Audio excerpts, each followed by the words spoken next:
Bienvenue. Nous allons parler maintenant des opérations en Python.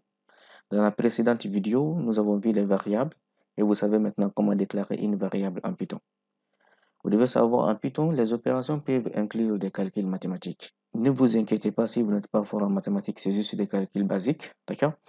Et ils peuvent aussi inclure des comparaisons et des opérations logiques.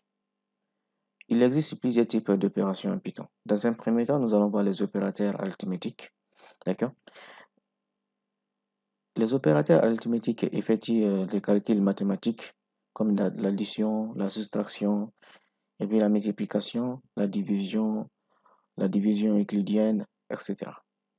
Dans un premier temps, j'ai préparé ces fichiers, donc pour ne pas rendre la vidéo très longue, donc j'ai préparé ces fichiers à l'avance, mais ne vous inquiétez pas, je vais vous expliquer pas à pas. Pour l'opérateur arithmétique, nous avons le plus pour l'addition, le moins pour la soustraction, l'étoile pour la multiplication, la barre oblique slash pour la division normale et le pourcentage pour le modulo, que le d slash pour la division entière et d étoiles pour calculer l'exposant en Python, donc la puissance, pour calculer la puissance des nombres. Dans un premier temps, j'ai déclaré des variables. Première variable, nous ai déclaré une variable nombre. J'ai assigné la valeur 10 à cette variable-là. J'ai déclaré une deuxième variable nombre 2. J'ai assigné la valeur 3 à cette variable. Donc, pour faire l'addition en Python, je vais commenter ces lignes de code. Alors, je vais commenter cette ligne de code. Donc, pour faire l'addition en Python, donc je déclare une variable addition. J'ajoute, j'ai fait l'addition de ces deux valeurs. J'ai fait la somme variable nombre 1 plus variable nombre 2.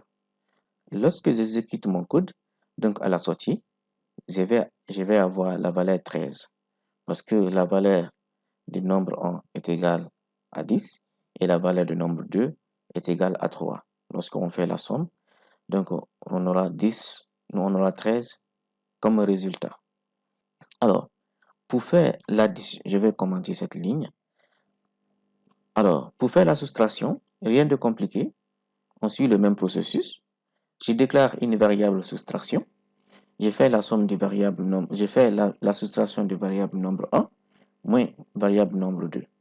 Alors, j'affiche le résultat de ma variable soustraction. Et donc, j'aurai à la sortie la valeur 7 parce que le résultat de la soustraction du nombre 1 moins nombre 2, donc est égal à 7. La valeur du nombre 1 est égale à 10, nombre 2 est égal à 3. Lorsqu'on fait la soustraction, vous aurez 7 comme résultat. Pour la multiplication, c'est très simple. Je vais commenter cette ligne de code. Je vais décommenter pour la multiplication. Toujours la même chose. Donc, la variable nombre 1 qui est égale à 10, multiplié par le nombre 2, nombre 2 dont la valeur est égale à 3. Lorsqu'on multiplie 10 fois 3, donc on aura 30 comme résultat. Lorsque j'exécute mon code, j'aurai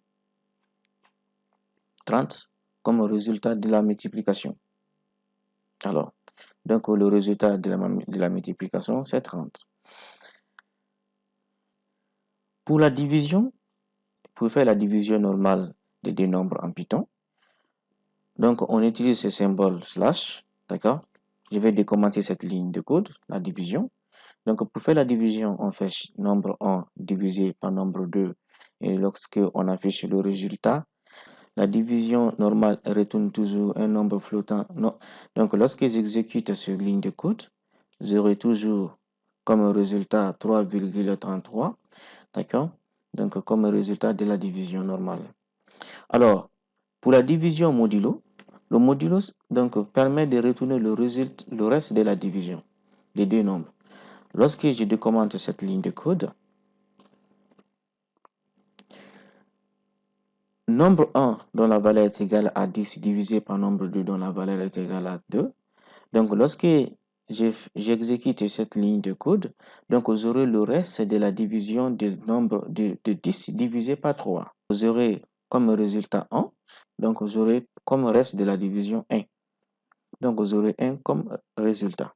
Donc, sur le reste de la division de 10 divisé par 3.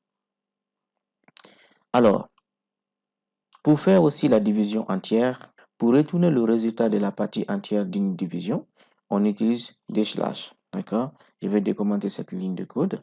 Donc, j'ai la division entière nombre 1 divisé par nombre 2. Donc, le résultat pour la division normale, la réponse était 33, c'était 3,3.